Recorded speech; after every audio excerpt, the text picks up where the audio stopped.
दोस्तों, निर्जला एकादशी का जो दिन होता है वो साक्षात भगवान विष्णु और माता लक्ष्मी जी के लिए बहुत ही बड़ा होता है। ये एकादशी व्रत व्यक्ति के जीवन में भाग्य, सफलता, समृद्धि और मनोकामना पूर्ति का मार्ग प्रशस्त करती है।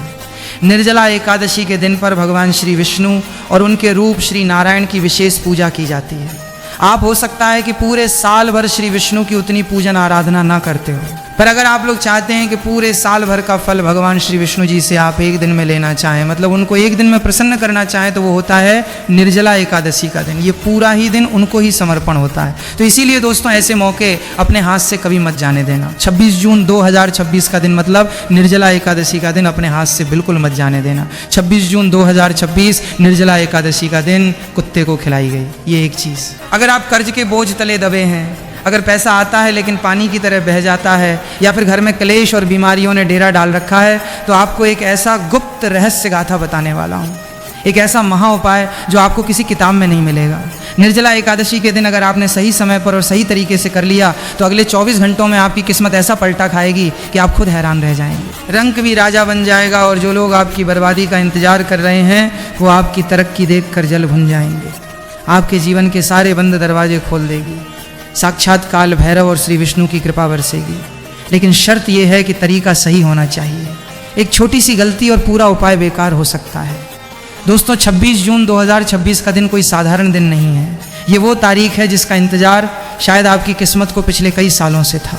निर्जला एकादशी, जी हाँ, श्री विष्णु का दिन मान्यता है कि जो भक्त पूरे नियम, श्रद्धा व संयम के साथ निर्जला एकादशी का व्रत करते हैं उन्हें जीवन में सब कार्यों में सफलता प्राप्त होती है, बिगड़े कार्य बनते हैं और पापों का नाश होता है।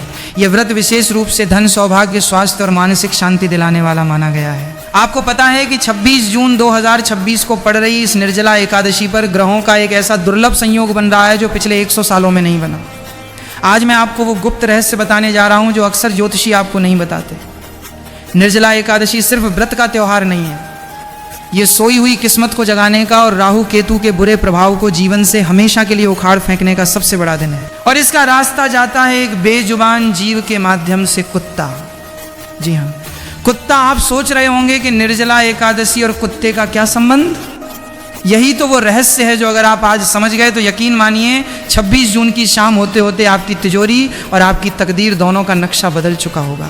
आज की इस वीडियो में मैं आपको बताऊंगा कि 26 जून 2026 निर्जला एकादशी के दिन आपको चुपचाप कुत्ते को वो कौन सी एक चीज़ खिलानी है जिसे खाते ही उस कुत्ते की आत्मा आपको वो आशीर्वाद देगी जो साक्षात काल भैरव का आशीर्वाद होगा।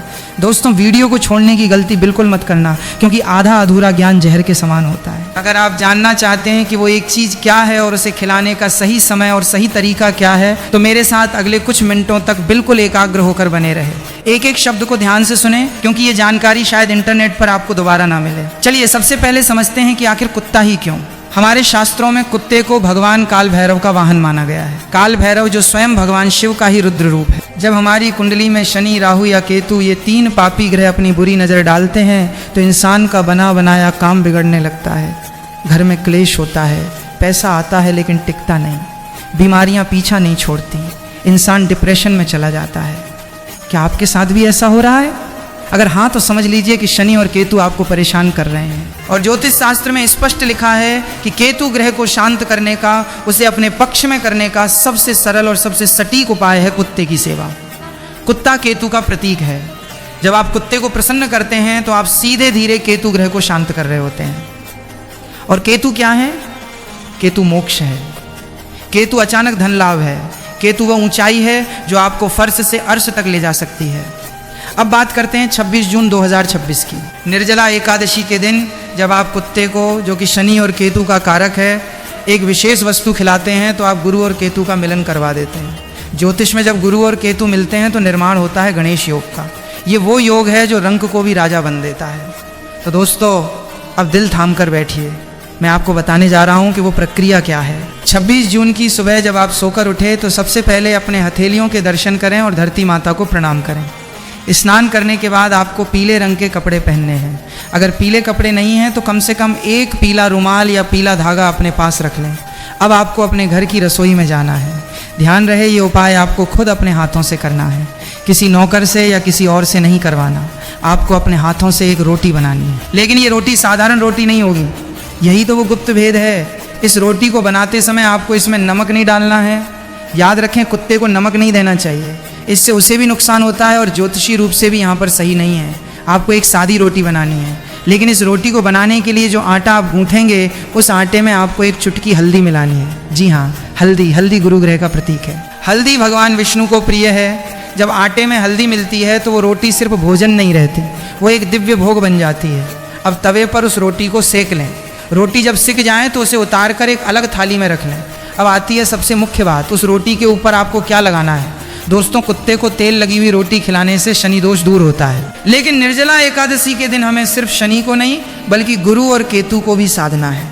इसीलिए आप उस हल्दी वाली रोटी के ऊपर अपनी तर्जनी उंगली से यानी अंगूठे के पास वाली उंगली से थोड़ा सा शुद्ध सरसों का तेल लगाएंगे और उस तेल के ऊपर आपको रखना है एक छोटा सा टुकड़ा गुड़ का। जी हाँ, गुड़। गुड़ सूर्य का प्रतीक है, गुड़ मिठास है, गुड़ ऊर्जा है। जब हल्दी, गुरु, तेल, शनि और गुड़ सूर्य एक साथ मिलते हैं और ये भोग जब केतु कुत्ते के पेट में जाता है तो ब्रह्मांड में एक ऐसी ऊर्जा उत्पन्न होती है जो आपके सारे बंद रास्तों को खोल देती है। लेकिन रुकिए, अभी उपाय पूरा नहीं हुआ है। सिर्फ रोटी खिला देने से काम नहीं चलेगा। खिलाने का तरीका और खिलाते समय आपके मन के भाव ये सबसे ज़्यादा मायने रखते हैं। अक्सर लोग गलती क्या करते हैं, रोटी फेंक कर कुत्ते के सामने डाल देते हैं जैसे कोई एहसान कर रहे हो। ये बहुत बड़ी गलती है। अगर आप अहंकार में या घृणा में रोटी देंगे तो उसका फल आपको कभी नहीं मिलेगा, उल्टा पाप लगेगा। आपको उस रोटी को लेना है और घर से बाहर निकलना है। 26 जून 2026 के दिन कोशिश करें कि आपको कोई काला कुत्ता मिल जाए। अगर काला कुत्ता मिल जाए तो समझ लीजिए कि सोने पर सुहागा है, साक्षात काल भैरव की कृपा आप पर बरसने वाली है। लेकिन अगर काला कुत्ता ना मिले तो आप किसी भी रंग के कुत्ते को, चाहे वो भूरा हो, सफ़ेद हो या चितकबरा हो, ये रोटी खिला सकते हैं। बस ध्यान रहे, वो कुत्ता पालतू नहीं होना चाहिए, वो गली का आवारा कुत्ता होना चाहिए जिस पर किसी का ध्यान ना जाता हो। जब आप कुत्ते के पास जाएं तो डरे नहीं, मन में प्रेम रखें, उसे प्यार से बुलाएं और रोटी को ज़मीन पर किसी साफ जगह पर रखें या किसी कागज़ या पत्तल पर रखें। सीधे धूल मिट्टी में ना फेंकें और जब कुत्ता वो रोटी खाने लगे तो आपको वहीं खड़े होकर मन ही मन एक मंत्र का जाप करना है। वो मंत्र बहुत शक्तिशाली है। मंत्र है ओम बटुक भैरवाय नमः। इस मंत्र का जाप आपको तब तक मन में करते रहना है जब तक कुत्ता वो रोटी खा ना ले, और अगर कुत्ता रोटी सूंघ कर छोड़ दे या ना खाए तो निराश ना हो। इसका मतलब है कि अभी आपके कष्ट कटने में थोड़ा समय है और आप उस रोटी को उठाकर किसी दूसरी जगह या जल प्रवाह कर दें और अगले दिन फिर कोशिश करें। लेकिन निर्जला एकादशी के दिन 26 जून को पूरी संभावना है कि कुत्ता आपकी रोटी स्वीकार कर लेगा। एक बात का विशेष ध्यान रखें, जब कुत्ता रोटी खा लें तो आपको पीछे मुड़कर नहीं देखना है, सीधे अपने घर आ जाना है और घर आकर हाथ पैर धो लेने हैं। दोस्तों, ये सुनने में बहुत छोटा सा उपाय लगता है, एक हल्दी वाली रोटी, थोड़ा सा तेल और गुड़, लेकिन इसका प्रभाव इतना गहरा है कि आप कल्पना भी नहीं कर सकते। चलिए मैं आपको एक छोटी सी सच्ची घटना बताता हूँ। बिना नाम लिए एक व्यक्ति थे जिनका व्यापार पूरी तरह ठप्प हो चुका था। कर्ज इतना था कि घर बिकने की नौबत आ गई थी। पत्नी बीमार रहती थी, बच्चे का पढ़ाई में मन नहीं लगता था। उन्होंने बड़े बड़े पंडितों को दिखाया, हजारों रुपए के यज्ञ करवाए, अंगूठियां पहनी, लेकिन कोई लाभ नहीं हुआ। फिर उन्हें किसी ने निर्जला एकादशी के दिन कुत्ते को ये विशेष रोटी खिलाने। सुनो, जब तुमने इस 2026 की निर्जला एकादशी के महाव्रत, इसके समय, इसकी ऊर्जा और पारण के बाद के नियमों को पूरी तरह समझ लिया है तो अब तुम्हें उस मूल आधार को समझना होगा जहाँ से इस महातप की शुरुआत हुई। जब तक तुम किसी व्रत के पीछे का इतिहास, उसका आध्यात्मिक दर्शन और उसकी पौराणिक कथा नहीं जानोगे, तब तक तुम्हारे मन में वो गहरी श्रद्धा और जुड़ाव पैदा नहीं हो सकता जो तुम्हारी ऊर्जा को ब्रह्मांड से जोड़ता है। ये कोई साधारण कहानी नहीं है, ये मन के द्वंद्व, संकल्प की शक्ति और भगवान की असीम कृपा की वो जीवंत गाथा है जो सदियों से हमारे समाज का मार्गदर्शन कर रही है। अब अपने मन को पूरी तरह शांत करो, एकाग्र हो जाओ और ध्यान से सुनो, क्योंकि पौराणिक ग्रंथों और महाभारत काल से जुड़ी ये पावन कथा तुम्हारे भीतर के विश्वास को दोगुना मजबूत कर देगी। इस महाव्रत की शुरुआत द्वापर युग में महाभारत काल से होती है। पांडवों के महल में एक बार महर्षि वेदव्यास जी का आगमन हुआ। महर्षि व्यास को सामने देखकर पांचों पांडव और माता कुंती ने उन्हें अत्यंत आदर सहित प्रणाम किया और ऊंचे आसन पर बिठाया। जब सब बैठ गए तो गदाधारी भीमसेन महर्षि व्यास के चरणों के पास बैठ गए। भीमसेन का मन बहुत अशांत था, उनके चेहरे पर एक अजीब सी चिंता और द्वंद्व साफ दिखाई दे रहा था। भीमसेन ने हाथ जोड़कर अत्यंत विनीत भाव से महर्षि व्यास से कहा कि हे परम पूजनीय पितामह, मेरे परिवार के सभी लोग, भ्राता युधिष्ठिर, अर्जुन, नकुल, सहदेव और माता कुंती के साथ द्रौपदी भी वर्ष भर में आने वाली सभी 24 एकादशियों का व्रत पूरे नियम और निष्ठा के साथ रखते हैं। वे लोग एकादशी के दिन अन्न का त्याग करते हैं, प्रभु भक्ति में लीन रहते हैं और मुझसे भी हर बार यही अपेक्षा करते हैं कि मैं भी इस पवित्र व्रत को रखूं। लेकिन हे मुनिवर, मेरे सामने सबसे बड़ी समस्या ये है कि मैं भगवान विष्णु की भक्ति तो सच्चे मन से करना चाहता हूँ, मैं उनकी पूजा अर्चना भी कर सकता हूँ, दान पुण्य भी कर सकता हूँ, लेकिन मैं भूखा नहीं रह सकता। मेरे भीतर वृक नाम की एक प्रचंड अग्निवास करती है, जिसे शांत करने के लिए मुझे भारी मात्रा में भोजन करना पड़ता है। अगर मैं भोजन न करूं तो मेरी भूख मुझे व्याकुल कर देती है, मेरा शरीर और मन पूरी तरह से बेकाबू हो जाते हैं। इसलिए मेरे लिए महीने में 2 बार आने वाली एकादशियों पर भूखा रहना सर्वथा असंभव है। हे मुनिराज, आप तो सर्वज्ञ हैं, कृपा करके मुझे कोई ऐसा सुगम और कल्याणकारी मार्ग बताइए जिसे करने से मुझे बिना हर एकादशी पर भूखे रहे भी उन सभी 24 एकादशियों का संपूर्ण फल मिल सके और मृत्यु के पश्चात मुझे नरक के कष्ट न भोगने पड़े, बल्कि मोक्ष की प्राप्ति हो। महर्षि व्यास की ये बात सुनकर महर्षि वेदव्यास जी मुस्कुराए। उन्होंने भीमसेन की पीठ थपथपाई और गंभीर स्वर में कहा कि हे कुंती पुत्र भीम, तुम्हारी समस्या अत्यंत व्यावहारिक है, लेकिन धर्म का मार्ग हर व्यक्ति की क्षमता और परिस्थिति के अनुसार बदलता है। यदि तुम वर्ष की सभी एकादशियों पर व्रत नहीं रख सकते तो शास्त्रों में इसका एक परम गुप्त और शक्तिशाली विधान बताया गया है। ज्येष्ठ मास के शुक्ल पक्ष में जो एकादशी आती है उसे निर्जला एकादशी कहते हैं। इस एक एकादशी का व्रत ब्रह्मांड के सबसे कठिन तपस्याओं में से एक माना गया है। इस दिन सूर्योदय से लेकर अगले दिन के सूर्योदय तक यानी पूरे 24 घंटे तुम्हें अन्न तो क्या, जल की एक बूंद भी ग्रहण नहीं करनी है। यदि तुम इस भीषण गर्मी और नौतपा के दिनों में पूरी निष्ठा, दृढ़ संकल्प और आत्मबल के साथ बिना पानी पिए इस महाव्रत को पूर्ण कर लेते हो तो तुम्हें वर्ष भर की बाकी सभी 23 एकादशियों के उपवास का फल केवल इसी एक दिन के तप से मिल जाएगा। इस एकादशी के प्रभाव से तुम्हारे जीवन के समस्त पाप, मानसिक और आर्थिक कष्ट तत्क्षण भस्म हो जाएंगे और तुम्हें सीधे परमधाम की प्राप्ति होगी। महर्षि व्यास की ये बात सुनकर भीमसेन के भीतर एक अद्भुत साहस और प्रेरणा का संचार हुआ। उन्होंने उसी क्षण ये दृढ़ संकल्प लिया कि चाहे जो हो जाए वे इस ज्येष्ठ शुक्ल एकादशी का व्रत बिना जल पिए पूर्ण करेंगे। जब व्रत का दिन आया तो भीषण गर्मी के बावजूद भीमसेन ने अपनी पूरी आत्मशक्ति को इकट्ठा किया, पानी की एक बूंद को भी स्पर्श नहीं किया और पूरे दिन भगवान विष्णु के नाम का स्मरण करते रहे। दोपहर होते होते भूख और प्यास के कारण उनका विशाल और शक्तिशाली शरीर शिथिल होने लगा, कंठ सूख गया और वे मूर्छित होकर भूमि पर गिर पड़े। लेकिन उनके मन का संकल्प तस से मस नहीं हुआ। भीमसेन की इस घोर प्रतिज्ञा और कठिन तप को देखकर स्वयं भगवान नारायण अत्यंत प्रसन्न हुए। उन्होंने भीम की मूर्छा को अपनी दिव्य दृष्टि से दूर किया और उन्हें साक्षात दर्शन देकर आशीर्वाद दिया कि आज से ये एकादशी तुम्हारे नाम से भीमसेनी एकादशी या पांडव एकादशी के रूप में पूरे संसार में जानी जाएगी। और जो भी मनुष्य इस दिन तुम्हारा स्मरण करते हुए निर्जल उपवास रखेगा उसके जीवन की समस्त दरिद्रता और संकट हमेशा के लिए समाप्त हो जाएंगे। यही वो पावन कथा है जो हमें सिखाती है कि हमारी परिस्थितियाँ चाहे कितनी भी कठिन क्यों न हों, यदि हमारा संकल्प और भगवान पर हमारा विश्वास अटूट है तो हम असंभव को भी संभव बना सकते हैं। अब समझो कि इस कथा का तुम्हारे आज के जीवन से और जो उपाय मैंने तुम्हें पहले बताया था उससे क्या गहरा संबंध है। भीमसेन की कथा सिर्फ एक राजा की कहानी नहीं है, ये तुम्हारे और हमारे भीतर के उस मन की कहानी है जो भौतिक सुखों, इच्छाओं और ज़रूरतों के पीछे भागता रहता है। जब तुम इस कथा को सुनते हो तो तुम्हारे भीतर का सोया हुआ आत्मबल जागता है।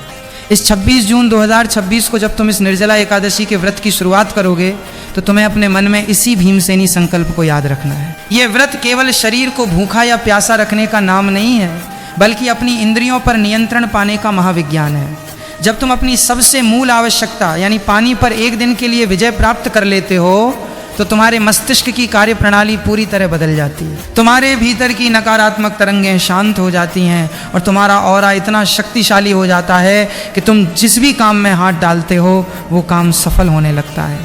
इसके साथ ही जो गुप्त पोटली का उपाय मैंने तुम्हें बताया था उसे करते समय इस कथा की ऊर्जा को अपने ध्यान में रखना। जब तुम उस पीले या लाल कपड़े में अक्षत, सिक्का और तुलसी की सूखी लकड़ी या पत्ता बांधकर अपने घर की उत्तर या पूर्व दिशा में स्थापित करोगे तो मन ही मन भगवान विष्णु और भीमसेन के इस महासंकल्प का ध्यान करना।